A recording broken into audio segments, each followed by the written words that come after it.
پاک Iran joint border commission کا 23واں اجلاس chief secretary Balochistan captain retired Fazeel Asghar اور ڈپٹی گورنر بلوچستان محمد ہادی کی سربراہی میں اختتام پذیر ہو گیا۔ اجلاس میں اس بات پر اتفاق کیا گیا کہ پاکستان اور ایران دو بہترین ہمسایہ ممالک ہیں اور ہمیشہ ایک دوسرے کی مشکلات میں مدد کریں گے۔ دونوں کو تجارتی اور معاشی سرگرمیوں کو فروغ دینے کی بھی ضرورت ہے، جس سے مقامی لوگ اور کاروباری طبقے کی معاشی حالت مستحکم ہوگی اور کاروبار کے لیے نئے موقع بھی میسر آئیں گے۔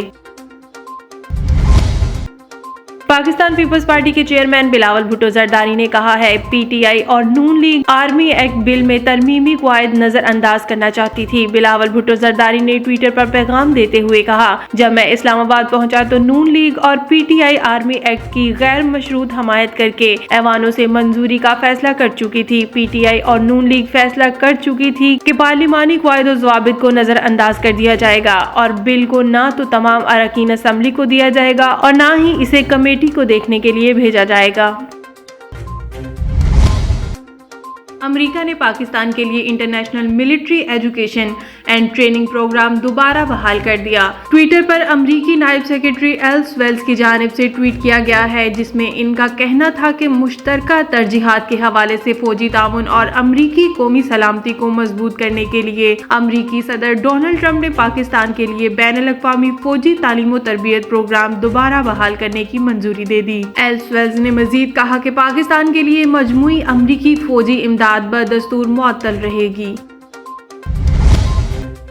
جنرل قاسم کی ہلاکت کی تصدیق کے بعد اپنی ایک اور ٹویٹ میں صدر ڈونلڈ ٹرمپ کا قدس فورس کے سربراہ پر امریکی شہریوں کو قتل اور زخمی کرنے کا الزام عائد کرتے ہوئے کہنا تھا کہ میجر جنرل قاسم سلمانی کو بہت پہلے ہی قتل کر دینا چاہیے تھا، جو مزید امریکیوں کو مارنے کی سازش کر رہا تھا لیکن پکڑا گیا۔ امریکی صدر نے مزید کہا کہ جنرل قاسم سلمانی ایران میں بھی نفرت کی علامت تھا۔ حال میں حکومت مخالف ہونے والے مظاہروں کو طاقت سے کچلا اور کئی مظاہرین کو قتل کیا، اسی لیے ایران میں قاسم کی ہلاکت پر اندرون ملک اتنا غمزدہ نہیں جتنا بیرون ملک میں دکھایا جا رہا ہے۔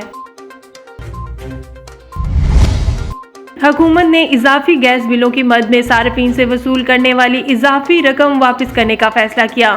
وزیر اعظم عمران خان کو ان علاقوں کی رپورٹ پیش کی گئی جہاں کم گیس پریشر کے باوجود اضافی بل بھیجے گئے۔ رپورٹ میں بتایا گیا کہ صارفین کو دستیاب گیس پریشر اور موصول ہونے والے بلوں کا عملی طور پر معائنہ کیا گیا۔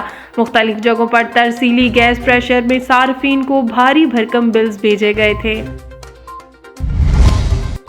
لاہور کے علاقے مصری شاہ فیض باغ میں نیو ایئر پر گھر کے دروازے پر کھڑی ایمان فاطمہ اندھی گولی لگنے سے زخمی ہوئی تھی۔ ماموں غلام نبی نے بتایا کہ نامعلوم افراد نیو ایئر نائٹ پر ہوائی فائرنگ کر رہے تھے۔ میری بھانجی ایمان اپنے گھر کے باہر کھڑی تھی کہ اسے سر میں گولی لگ گئی۔ میو ہسپتال میں داخل تھی اور آج انتقال کر گئی۔ پولیس کے مطابق بچی کی لاش کو مردہ خانے منتقل کر دیا گیا اور پوسٹ مارٹم کے بعد لاش ورثہ کے حوالے کر دی جائے گی۔